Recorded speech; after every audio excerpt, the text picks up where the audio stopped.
Hi, everybody. This is Saad for the Saad Truth. I recently had Dr. Randy Nesse, who's a pioneer in evolutionary medicine and a psychiatrist.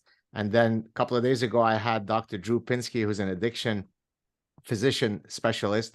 And today I've got another psychiatrist and physician, Robert Waldinger, or colloquially Bob. How you doing, Bob? Good.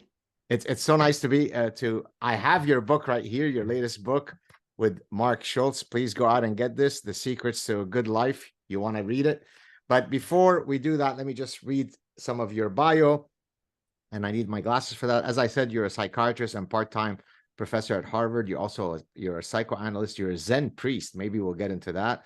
You're the director of the incredible longitudinal study called the Harvard Study of Adult Human Development. I think maybe it's been about 8 decades now. Your books include, as I said, the latest one, The Good Life: Lessons from the World's Largest Scientific Study of Happiness with Mark Schultz, and a much earlier book, Psychiatry for Medical Students. Did I hit all of the key points, Bob, or would you like to add anything? That's plenty. Okay, so let's get going. First, I actually first heard of the longitudinal Harvard Adult Development Study when I quoted I think in one of my past books.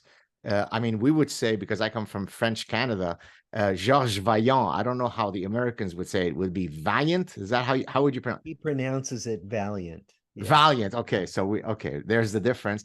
And I had quoted him probably about something dealing with the importance of relationships. Maybe we could start with that longitudinal study, and then we can eventually get into your book. Sure. Do you want me to explain what the Please, longitudinal because I mean, study is? it really is arguably, is it not the longest standing longitudinal study? Okay, so take it away. Yes. Yes. So the study has been going for 85 years. Um, it started in 1938, and it started with two studies that didn't actually know about each other. They were both started at Harvard University, but one was started at Harvard Student Health Service. It was a group of 268 19-year-old young men who were chosen by their deans as fine, upstanding young men for a study of young adult development, adolescence into young adulthood.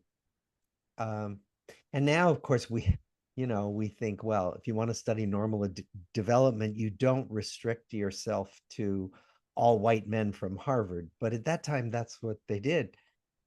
The other study was a study of juvenile delinquency, started at Harvard Law School.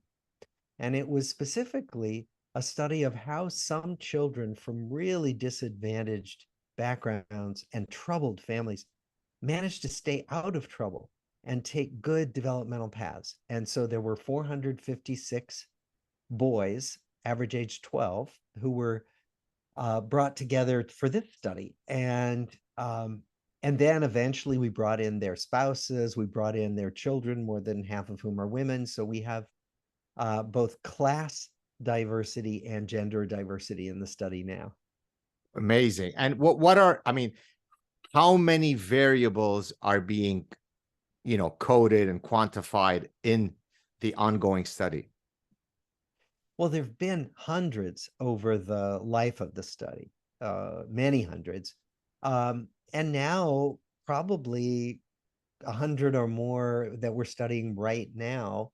We're collecting data on the second generation, on all the children, even as we speak.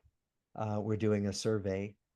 So yeah, there are just a lot of data. And it's a genealogical study in that it's only the descendants of the original participants who are allowed to participate, or can you bring in completely fresh new participants? No, we've decided not to. Otherwise, I think we would have brought in more diverse groups, African Americans and Latinos and many other people. But our unique value is the genealogical part of it. It's having this longitudinal view of entire lives and entire families. If we bring in new people, we won't have that backlog of information. So that's why we decided to stay with our original 724 families. And so when you were appointed as the director, what does that entail? You're sort of the supra organizer of all the sub studies that are taking place? Is that, I mean, largely your role? Is it to be a fundraiser? Is it how many hats do you wear as director of such an incredible study? It's all that. I Yeah. mean, I've primarily been the fundraiser, so I spend a lot of time writing applications for grant money, mostly from the National Institutes of Health in the US. And I direct the study, and I decide what questions we're going to ask and how we're going to ask, what methods we're going to use. I do all of that, and of course I have lots of help. My associate director, Mark Schultz, and lots of research assistants.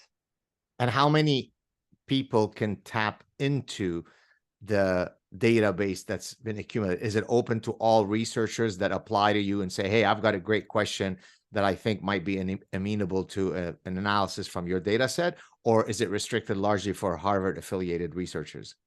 No, it's open to any researcher who has a good question that our data could be useful to answer. So we've collaborated, oh gosh, for decades, we've collaborated with people from other research groups, other academic institutions, other countries. Is there a cluster of disciplines that are most likely to, so is it going to be other psychiatrists and clinical psychologists, or can you get, for example, I'm housed in a business school, I study evolutionary psychology and consumer psychology. Do you get people across the, a wide buffet of possible disciplines, or is it typically mental health professionals that are interested in this data set? Most typically it's mental health. It's psychologists, psychiatrists, but some sociologists, some criminologists have collaborated with us, some biologists. So it varies. A neuroimager we've collaborated with. Amazing. Okay, well, I wanted to get to this beauty right here, and then we'll talk about stuff that's not necessarily related to the book. Now, the reason why I was so interested in having you on, well, for several reasons, one of which is I became intimately familiar with your work because I have this guy coming out soon, this book right here, The Sad Truth About Happiness, 8 Secrets for Leading the Good Life. Now, I don't restrict my discussion of happiness to largely relationships, although of course I recognize how important relationships are to happiness, and that's the context in which I quote your work. But in your case, if I'm not mistaken, your book is largely focusing on that singular variable, the importance of the quality of relationships, a wide range of relationships, on our sense of well-being. Is that a good summary? Yes, that's right. Because our work has shown, a lot of evidence for the power of relationships, both for happiness, but also for physical health and longevity. Yeah, I remember actually, I think one of the quotes that I cited you is towards the end of my forthcoming book, where I think, was it you who was doing the comparison between cholesterol scores of people at 50 years old versus their relationship quality, and then down when you're 80 years old, the relationships are better predicted than the cholesterol scores. That was you, correct? Exactly. Yes. I mean, so I asked uh, uh, Dr. Malhotra, a British cardiologist. I'm not sure if you're familiar with him. Do you know who that is? Asim No. Malhotra. Well, I was asking him, so, okay, let's suppose we've established that link. Well, we have that relationships are not only important for your mental health, but there are actually physiological markers that manifest themselves. Well, what is the proximate mechanism by which that happens? And in his case, he argued that there is now some compelling evidence linking to a reduction in inflammation as a result of having good relationships. Is that largely the pathway by which this works, or are there other mechanisms that result in that link? Well, there are undoubtedly other mechanisms, but stress and stress reduction seem to be the biggest factors that we know of so far, meaning that relationships, when they're good, can help us reduce stress. They can help us calm down. They can help us weather difficulties. And when we're isolated or lonely, that's a stressor and raises our levels of chronic inflammation and circulating stress hormones. So yeah, it's a very prominent mechanism by which this seems to work. of all the various relationships, so I can have a great relationship with my spouse. I can have a great relationship with friends, great relationship with my nuclear family, great relationship with my pet. And undoubtedly, I'm sure all of them contribute to my sense of well-being. But is there a hierarchy across the types of relationships that says, look, if you're going to put all your money on one, go with a good marriage, or get a dog and that's your ticket to? Is there such a hierarchy? Well, there is, but not by role, but by the kind of support that's provided. So when our original men, were in middle age, we asked them, who could you call in the middle of the night if you were sick or stressed? And most of them could list several people. Some of them couldn't list anyone, including some of them who were married couldn't list anyone. So it doesn't matter whether you have a marriage license. It doesn't matter what the person's official title is in your life. It really matters, are they someone who you really feel will be there for you in times of need? Amazing. I mean, and in my forthcoming book, I talk about the important, I mean, two decisions that are crucially important to our happiness. One is choosing the right spouse. Now, of course, there isn't a formulaic recipe to guarantee that you'll choose the right person. There are statistical vagaries that happen. Someone cheats on someone else and the marriage dissolves. But there are certainly scientific findings that are very robust that help us understand the likelihood of your long-term relationship being successful. One of which, for example, is that all other things considered, birds of a feather do flock together when it comes to, say, values or belief systems. So, the opposites attract mantra might work well for a short-term sexual dalliance, but it is not a protective way to ensure long-term stability. You want to really be with someone who shares your values. Have you looked at some of these kinds of issues while navigating through the importance of relationships in your own book? Well, in our research, we've certainly looked at things like what makes for stability. And what we find is that it's not arguments, like the number of arguments or the intensity of arguments doesn't predict whether people will stay together or not. It's really whether, while people are arguing, there's still a bedrock of affection and respect. Yes, yes. I can't remember the name. There's a gentleman whom I cite in my book, a very famous marriage counselor who listed four.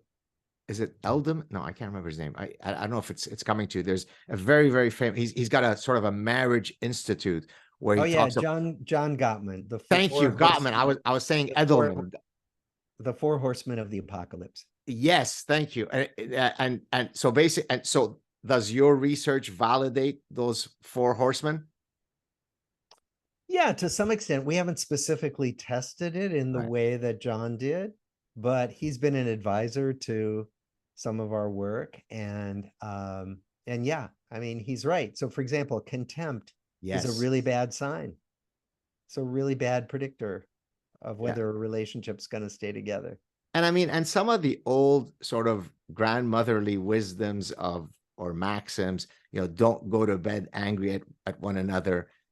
I mean, certainly from my personal experience, I've been with my wife for 23 years, and it is something that we truly try to adhere to, which is, yes, of course, there are frictions that arise, but once you get into the sanctity of that bed, you don't want to go to bed facing opposite directions and having your blood pressure up. And if you can just talk, I'm the type who I'm very passionate. So if we have a disagreement, I'm right there, Middle Eastern, I'm confronting it. But then once we're done, we hug it out, we remind each other that we love each other, and we move on.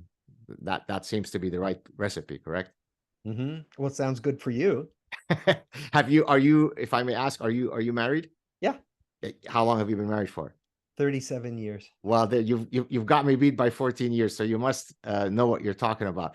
Okay, well, so since we're talking about relationships, strangers, of course, can become the next important relationship. Here's that beautiful girl sitting in the corner that I need to muster up the courage to go speak to her. Here is that guy who seems to be reading a good book that I'm sort of interested in. Maybe I should go up to talk to him and we can become great friends. And so I'm currently reading a book called, I don't know if you know it, Bob. It's called The Power of Strangers. Are you familiar with it? Mm-mm. It's a book basically that's arguing that, you know, certainly in the West, the operative mechanism is sort of the stranger danger mantra, which is strangers are to be avoided at all costs. Certainly when you're living in a big city, every potential stranger is a source of calamity. And so we end up foregoing opportunities in making connections. So that, in other words, to your point about the importance of relationships, it's not just having a great relationship with a group of friends or with your pet or your spouse, also being able to have meaningful, fleeting, but powerful interactions with the barista or the person sitting next to you on the bus. Those too are important for my mental health. Do you cover that in your book? We do. Yeah. And it's mostly other people's research, but we know some from our own research as well. Okay, very nice. All right, so now I think I'm going to move on to some other areas. You're a psychoanalyst. Yep. Well, first of all, a psychoanalyst, does that mean that you adhere to sort of the original pioneers of psychoanalysis, Freudian and Jungian stuff, or are we past that? Or how much of those ideas are still being practiced today in psychoanalysis? Well, some of those ideas are still very relevant, and some of those we don't use much at all at this point. So can you give us like a sense of one or the other? a sense of one or the other, meaning what? Meaning, here are three ideas that Freud and Jung espoused that are still incredibly powerful and relevant today. Here are three ideas that we've let go 40 years ago. Sure. Well, ideas that are very powerful, the idea of the unconscious, the Yes, idea of that there are course. things not in our awareness that actually drive our behavior. That's probably the number one most powerful idea that they came up with, correct? Huge. The idea of transference, that we transfer expectations from earlier relationships onto current relationships. And in that way, in some cases, misperceive other people. Defense, we protect ourselves using all kinds of maneuvers to kind of twist around reality a bit to make ourselves less anxious. And some of the ones that we've discarded into the dustbin of history. I think a lot of his energetic, he had a kind of hydraulic model of psychic energy that we don't. He meaning Freud now, not Freud, yeah. And yeah, I mean, there are others that are much more controversial that some people adhere to, other people don't. And I don't think I'll get into those. The reason why I ask is because I think I sent you some of the themes that we might cover in our conversation. And I included a book that I read many years ago by someone that's within my general field. He studies decision making, certainly, but I think he was also a clinical psychologist. It's Robin Dawes from Carnegie Mellon. He had written a book in the mid-90s called House of Cards, in reference to the idea that many of the principles that are used in the mental health profession are built on a house of cards. Now, that had a personal effect on me, because as I was trying to decide where I would end up, spending my career, for a short period of time, I thought whether I wanted to go into clinical psychology or, go, after my undergrad, go to medical school and become a psychiatrist. There were several reasons why I decided against it, and I don't regret it. One of which was I felt that I may not have the personality to, while I'm very empathetic and compassionate, if I can speak of myself, I wouldn't be able to create a clear delineation between what I hear in my job and then coming home. I don't want to be mired all day in negativity. I think I would have been the prime candidate for like jumping off a building, because I would have taken all that stuff in. But the second reason why I decided I didn't want to go into the mental health profession is precisely to Robin Dawes's point. I wasn't sure how much of the stuff would adhere to the exacting standards of the scientific method versus some of the stuff that was very much driven by cult of personalities, by quackery and so on. Is this something that, you've heard other prospective students in psychiatry enunciate? This idea of, for other fields, orthopedic surgery, right, it's very mechanical. I know exactly how to fix the ruptured Achilles tendon. It's clear, we know it. Whereas when you're delving into the depth of the human psyche, a lot of it might make sense. A lot of it might be trial and error stuff. Actually, that dichotomy is much less true than it might seem. So, Is that for right? example, oh yeah, the field of orthopedics. I mean, spine X-rays and spinal scans often give us results that have little correlation with somebody's clinical picture, somebody's symptom picture. Interesting. So it's much less of a dichotomy than we think, that psychology and the mind is less grounded in science, and hard things like orthopedics are grounded in science. Not so clear. Not true. Well, it's funny because by the way, not what I didn't mean to imply that all of psychology is I thought specific. I was referring specific. I mean, otherwise I wouldn't have spent my career being a behavioral scientist, right? I mean, do you know who Nassim Taleb is? The author, the Lebanese author. Nassim Taleb has written several best-selling books. He's a applied mathematician. He's kind of a rather caustic gentleman. He's a personal friend of mine. We're both Lebanese. And he long ago was teasing me, saying, I don't know what you guys study in psychology, Gad, because all that there is to know about human nature, the ancient Greeks have already told us about. Now, he was kind of ribbing me. He wasn't being totally serious. But, as I started writing my book, and I suspect you, being someone who's an expert on happiness and the good life, you're familiar with all of the ancient Greeks. It's quite extraordinary to see how much they knew and how much they got right without having access to the empirical methods that we have today. What are your thoughts on that? Well, because it's the same human life, yeah, that it always was. And empirical methods just help us quantify and test out hypotheses. The best way to generate hypotheses are through single case methods, right? Where you observe something and say, wow, I think this is what's going on. And then we use empirical methods and research to test those hypotheses out. Right. I want to show you a book that I just finished. This is an autobiography by Eric Kandel, the famous neuroscientist. And in his case, as you might know, Bob, he started off being very interested in becoming a psychoanalyst. Yep. And in that time, of course, most psychoanalysts were first trained in medical school. They were physicians.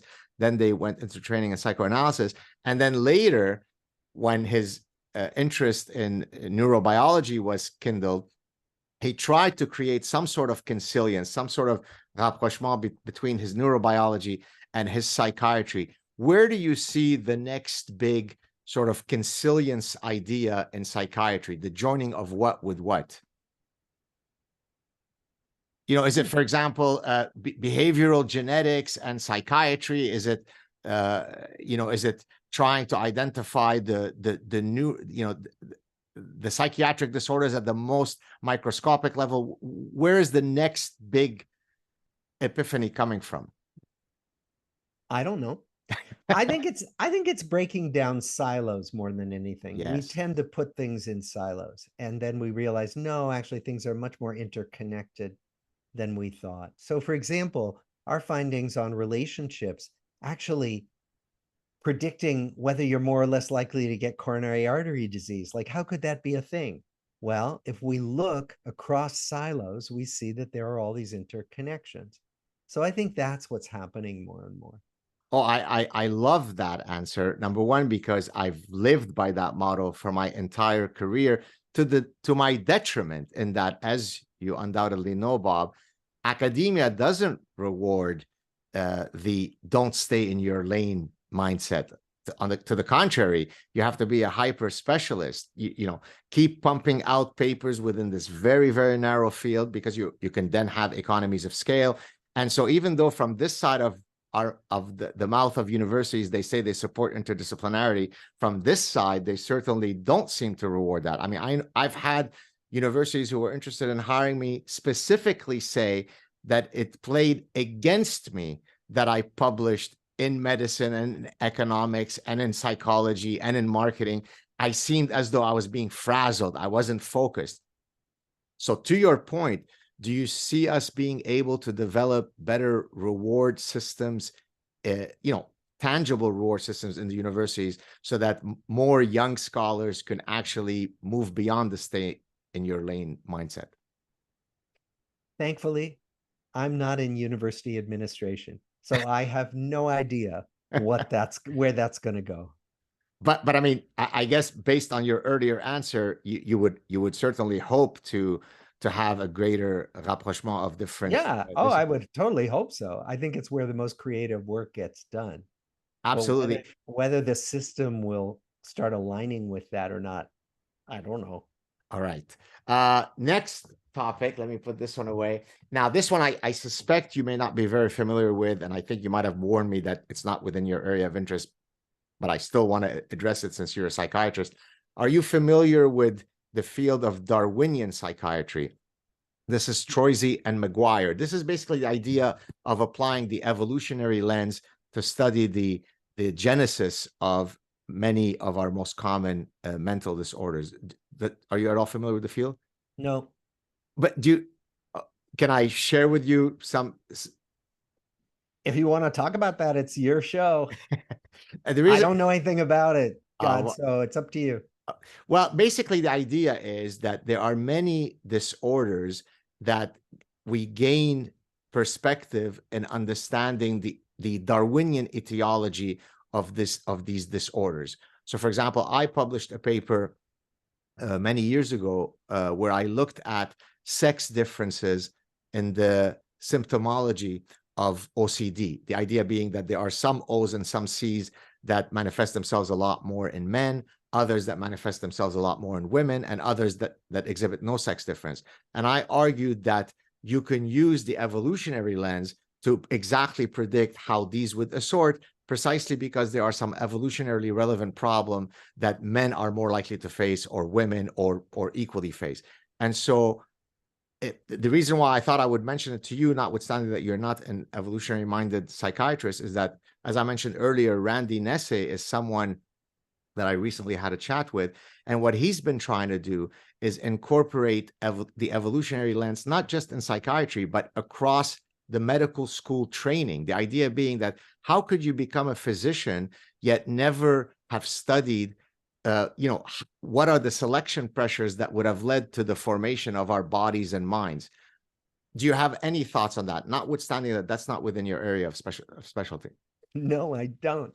So, I mean, I'm sorry, but it's just not something I've thought about or have any experience of.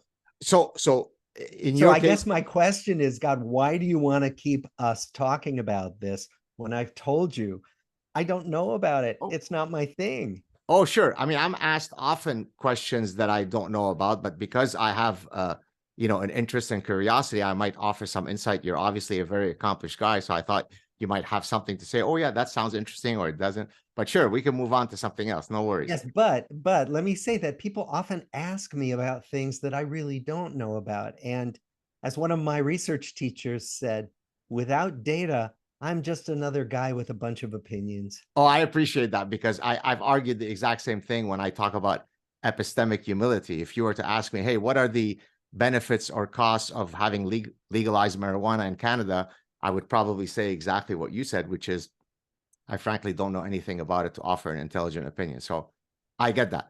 Maybe we can wrap up with something that you do know about. You're a Zen Buddhist priest. Maybe you could tell us that journey, how you got interested in it, and so on. And then, does any of your knowledge from Zen Buddhism manifest itself in your psychiatric practice?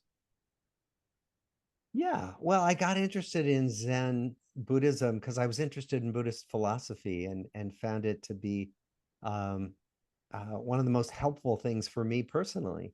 And then I stumbled into a Zen meditation group going on right down the street from where I live.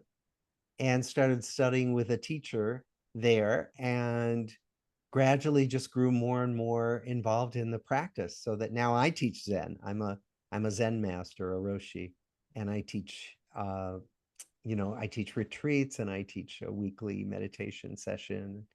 And I think Zen very much dovetails with my research, because Zen is about getting to know what it means to be a human being, what it means to be alive, sitting on a cushion. What does my mind and body do?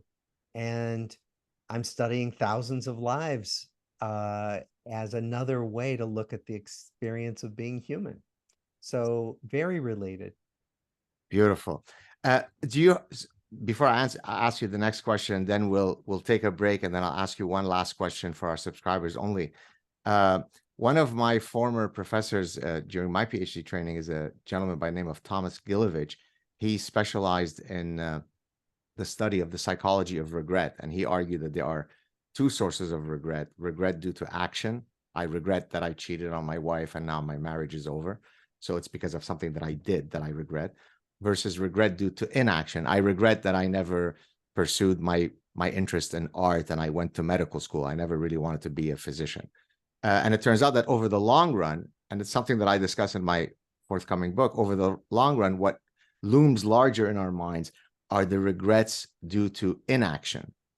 So if I were to ask you, Bob, at this stage in your life to look back and think about your regrets, what would be the greatest one? And would it adhere to the inaction one, or would it be an action one?